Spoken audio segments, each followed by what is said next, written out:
Welcome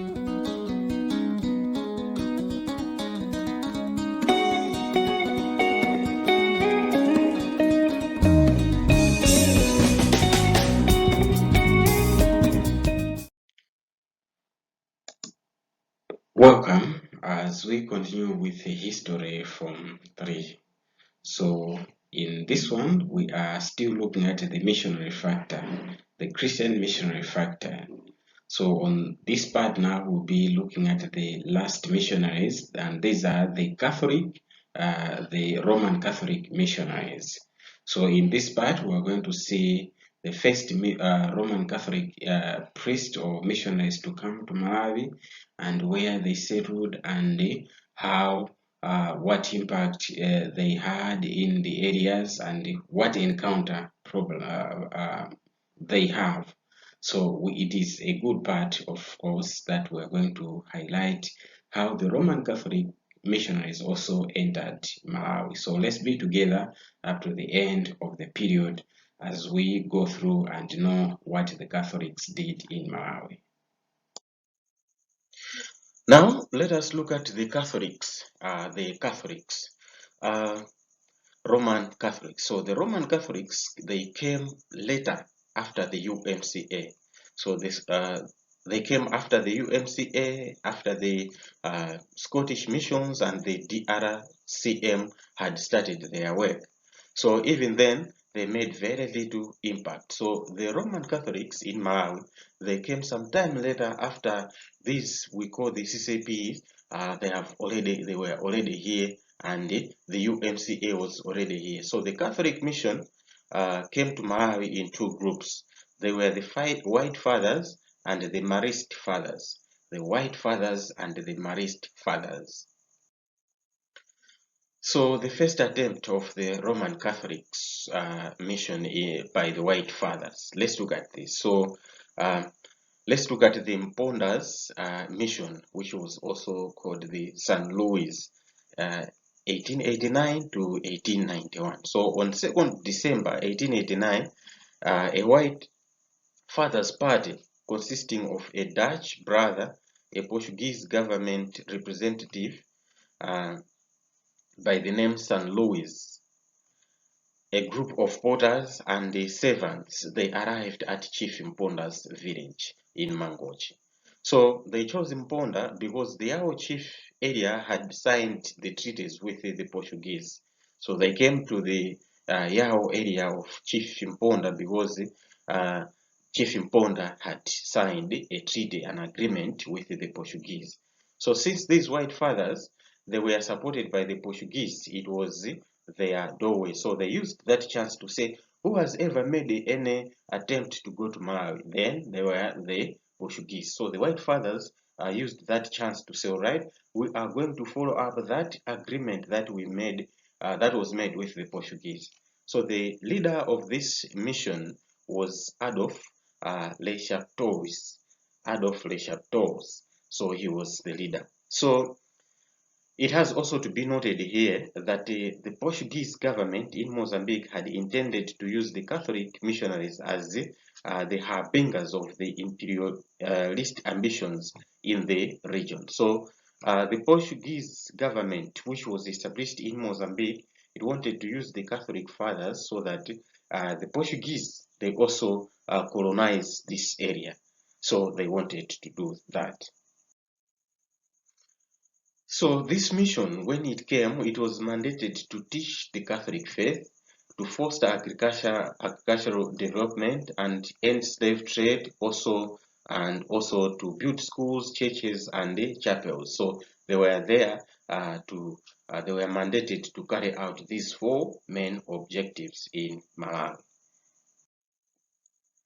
So we have said that they arrived in the area of Chief Mponda, but why did Mponda welcome them? Number one, it was because Mponda, because of the threat from the British imperialist.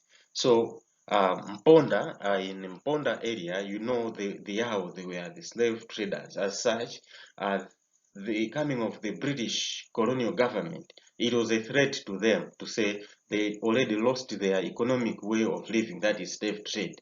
So they hated the British imperialism. So they welcomed uh, the uh, the the Portuguese, or these missionaries who were coming in the name of the Portuguese.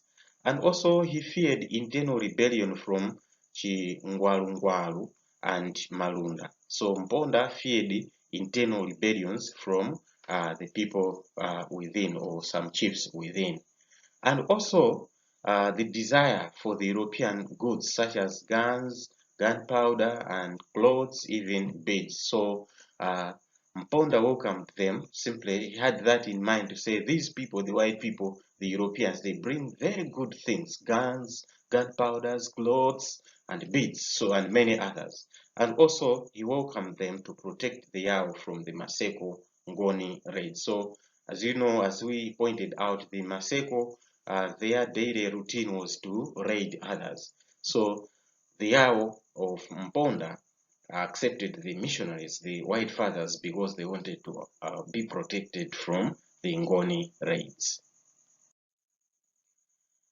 Now, after some time, these white fathers, they withdrew from the area. So withdrawal of the Roman Catholic mission in 1891. So they withdrew in 1891.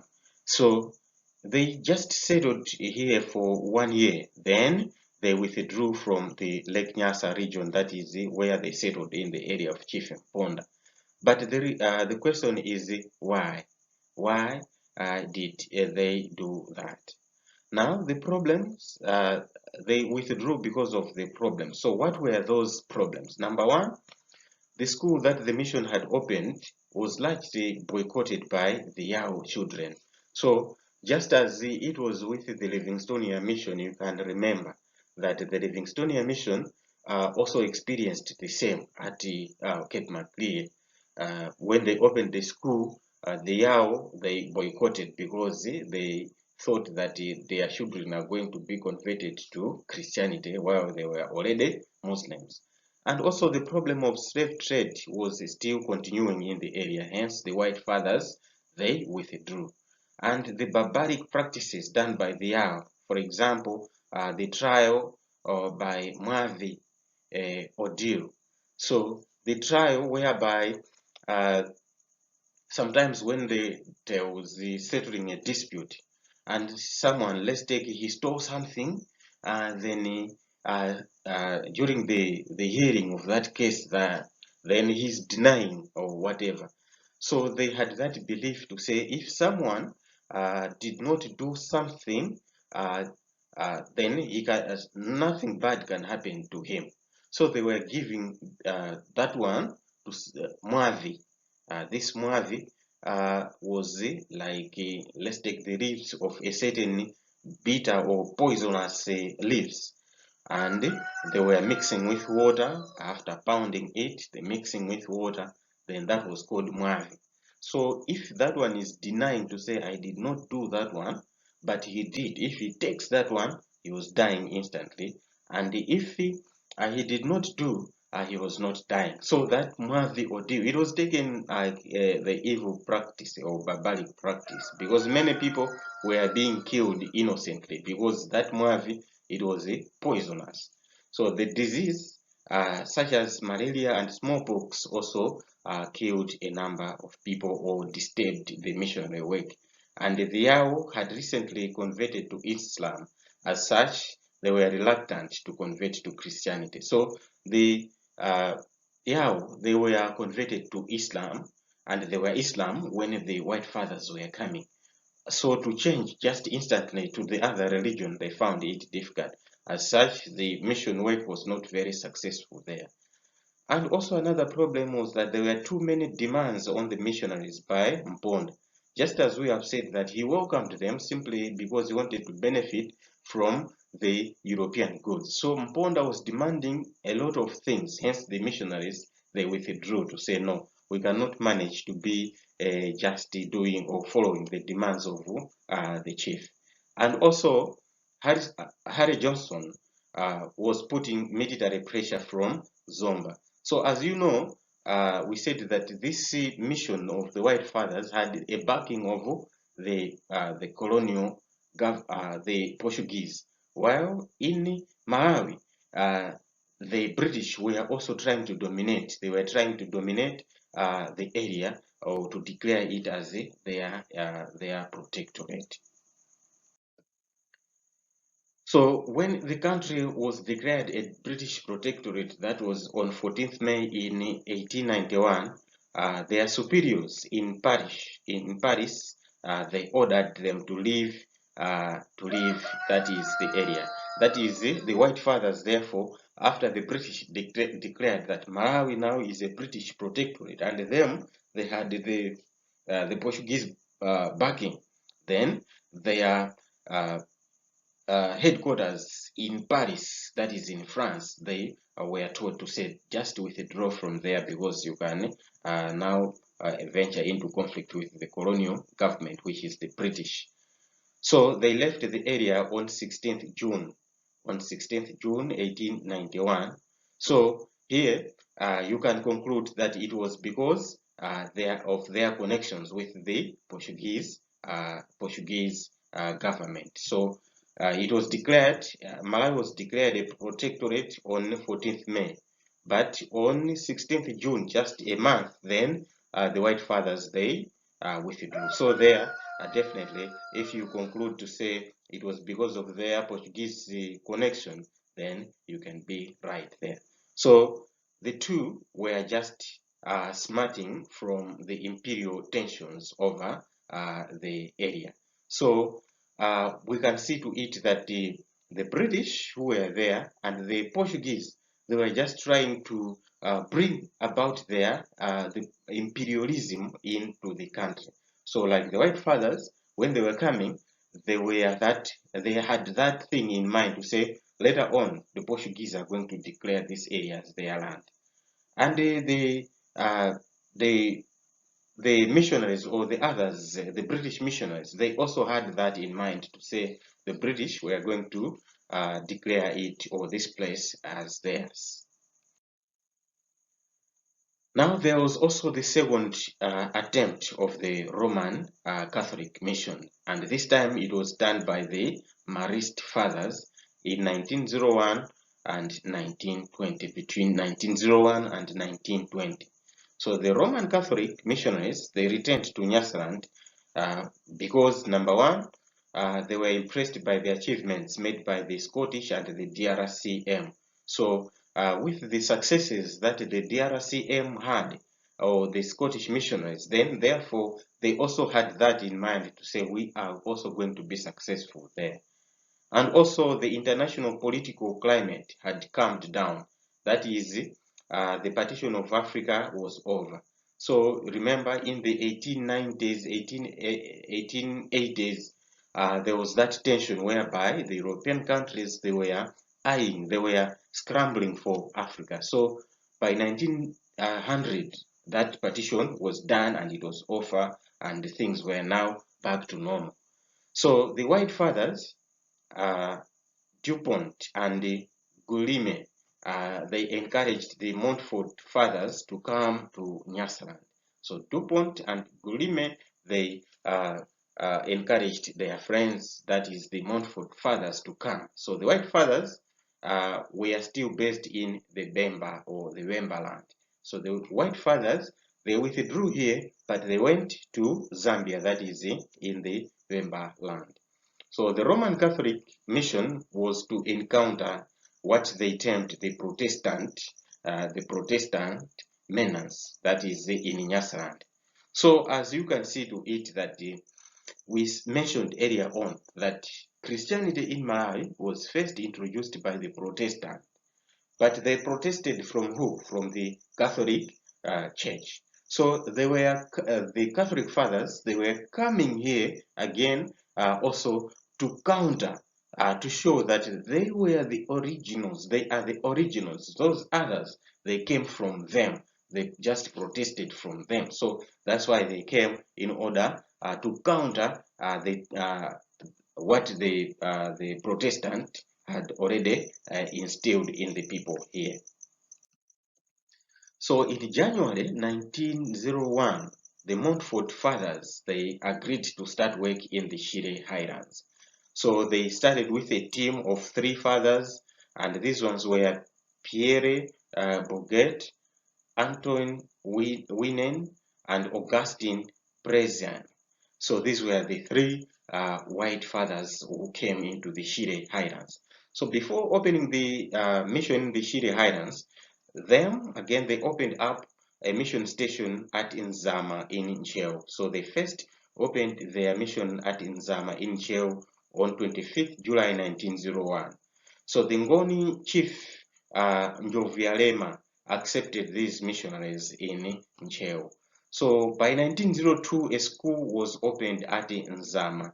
At Nzama, they opened a school there in Ncheo. In 1904, the Montford Fathers then started the work in the Shire Highlands at Ngurudi in Chiradzulu.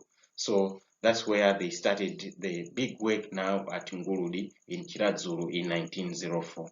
So the White Fathers themselves, they came in 1902 under the leadership of Father Goyard or Gayad in 1902. So the White Fathers, they came in 1902. So they opened up mission stations in a number of places, like number 1 at Kachebere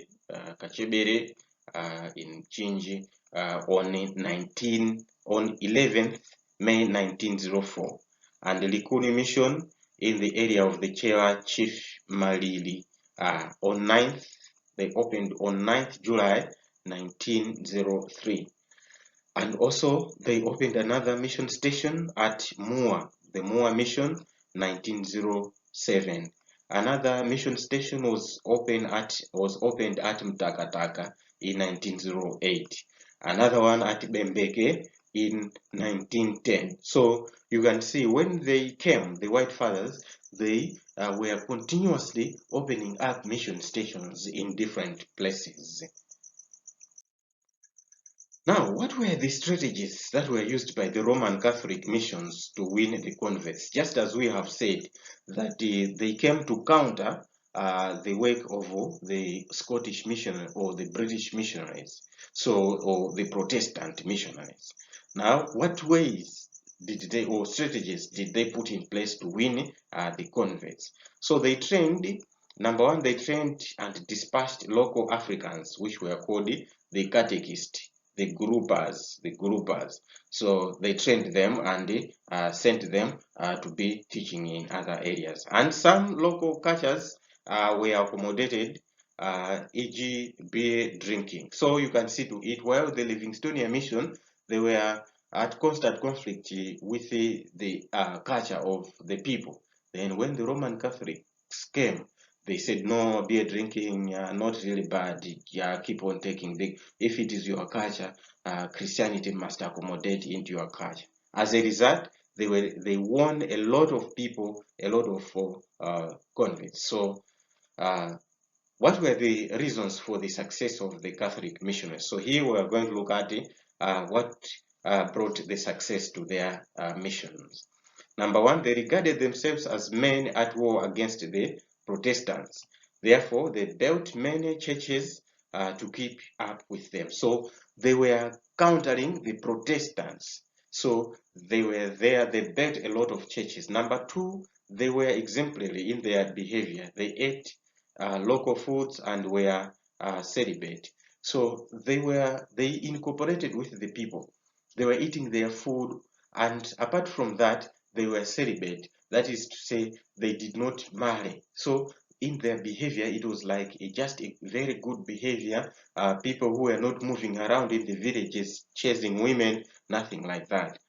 And also, most came from the peasant area. They therefore grabbed large pieces of land for the mission stations. So most of these white fathers, they came from where peasant farming was common.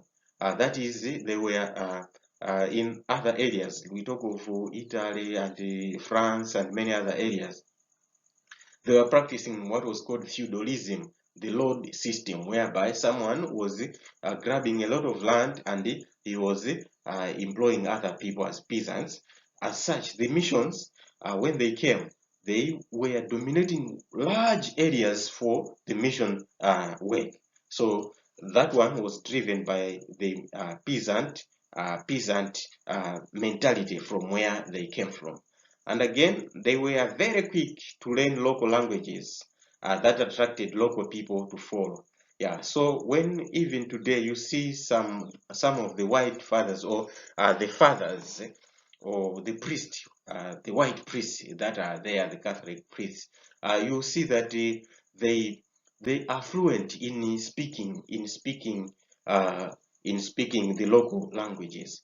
For example, we have the bishop of Mzuzu diocese, that is Father Lion. He can speak Tumbuka as fluent, maybe more than a Tumbuka himself. So the white fathers, they were very quick to learn the local language. As such, the people were easily attracted. And also, they attracted many Africans to follow Christianity, as they appreciated certain African customs and values. So the white fathers, they were not crushing the culture of the people as evil. They said, no, some of these are good, but these other ones, no, don't do them. But these are very good. Even us, we are encouraging this. Hence, the people, they followed Catholic to say, yes, this is the church that we have to follow, because they are not just against us in everything. So here we have come to the end of this period. We stop here for now. But next time, as we proceed, we are going to look at the general problems experienced by various missionaries. So it will be another good part, because now this one will be the last part of this topic, and we'll start first looking at the problems that were faced by the Catholics. Then we'll look at the problems that were faced by the general missionaries. So it is another good winding up of the whole missionary factor, or Christian missionary factor topic that we have been looking at. So let's be together in the next topic, or in the next period. So until that time, thank you so much.